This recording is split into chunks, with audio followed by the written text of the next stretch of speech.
PM Modi in Canada. India's firm diplomacy pays off as Carney clears up Trudeau's mess. Prime Minister Modi's arrival in Alberta. His first visit to Canada in nearly a decade coincided with the G7 summit held in the pristine setting of Kananaskis, nestled in the Canadian Rockies.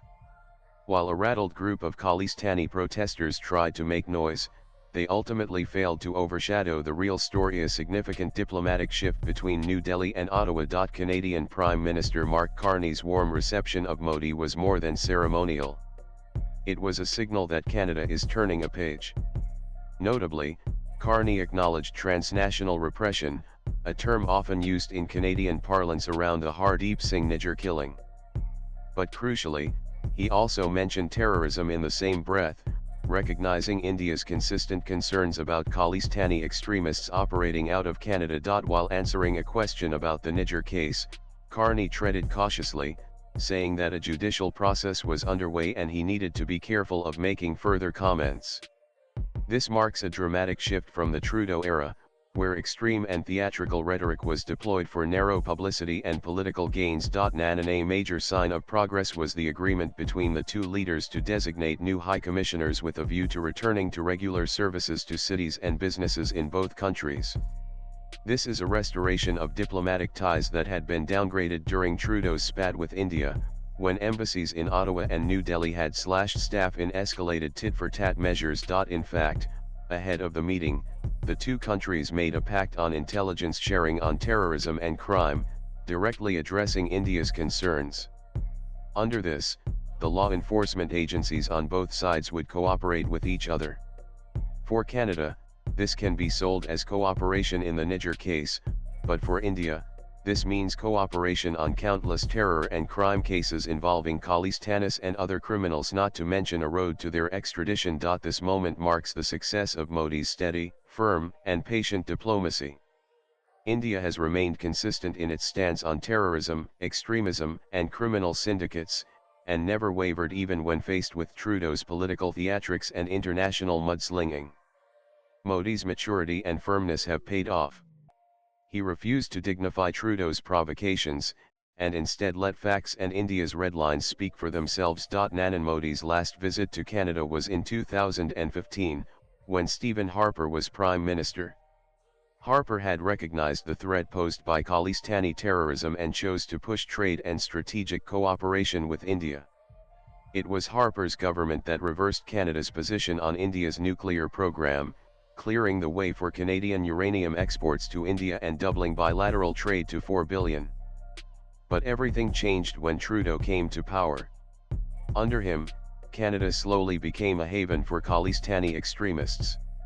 Cooperation with India on terrorism and crime diminished, and Trudeau openly pandered to the Khalistani lobby that propped up his minority government. The 2018 debacle, where Trudeau's India visit included a convicted Khalistani on his guest list, was just the beginning. Things nosedived further in 2023 when Trudeau accused India of involvement in Nijjar's death, an allegation that lacked evidence. Rather than responding to legitimate Indian demands for extradition of criminals and terrorists, Trudeau's government resorted to media theatrics, painting India as a perpetrator of foreign interference and transnational repression. The result was the worst deterioration in India-Canada relations in decades. But Trudeau's political gambit has ultimately collapsed. His handling of India-Canada ties, driven more by vanity than statecraft, unraveled under pressure. Facing mounting criticism from within his own party, Trudeau was eventually forced to step down as Liberal Party leader. This opened the door for Mark Carney, who took the reins and led the party to victory even as Canada came under intense pressure from a confrontational Trump administration. Now, Mark Carney is not a man of showmanship like Trudeau, but a seasoned economist who has formerly led the central banks of Canada and the United Kingdom. Carney brings a different tone to Ottawa of measured pragmatism. His campaign had already signaled a rethink on India. Upon taking office, he quickly set about recalibrating Ottawa's foreign policy. Carney extended the invitation to Modi for the G7 summit, recognizing India's growing global influence. While the invitation was unusually delayed, it was finally issued and accepted, likely the result of intense back-channel negotiations. The delay in Modi's G7 invitation raised eyebrows. For a moment, it appeared that Canada might break with 5 years of tradition by excluding India. But G7 partners are believed to have pressured Carney to ensure Modi's presence. Excluding India, an indispensable global actor in economic supply chains, the Indo-Pacific, and clean energy, would have sent the wrong signal. India, too, leveraged its position. It made clear that an invitation without guarantees and security, on Khalistani threats, and on actionable diplomacy would not be accepted. Once those were secured, Modi's trip was confirmed. According to sources, India made its expectations clear: any outreach must come with meaningful action, not just optics.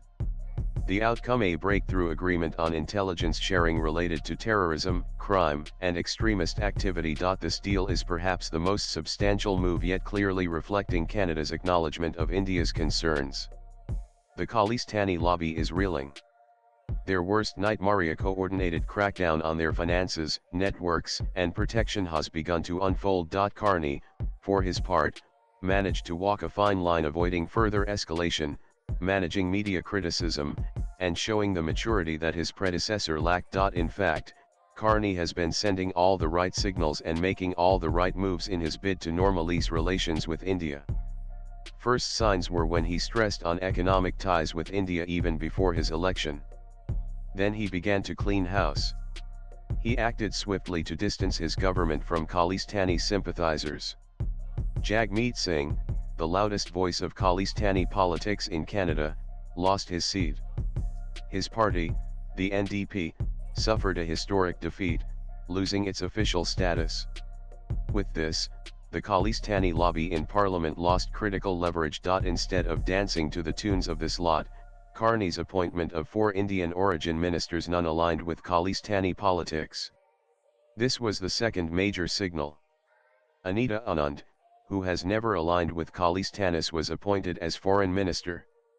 Maninder Sidhu, Ruby Sahota, and Randeep Sarai have also taken on strategic roles, and all represent a more moderate, cooperative tone with India. Meanwhile, just ahead of Modi's visit, Canada made headlines with its largest ever drug seizure: 479 kilograms of cocaine worth nearly $48 million.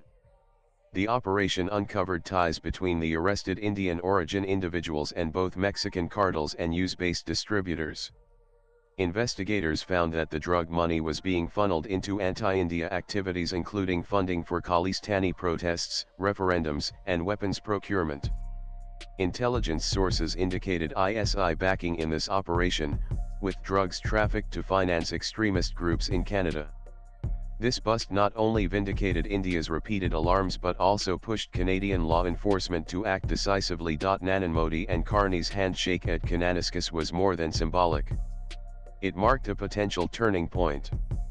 Carney emphasized the importance of the India-Canada relationship not just in counter-terrorism but across the board: economic growth, energy transition, critical minerals, supply chains, and Indo-Pacific stability. There is massive untapped potential here.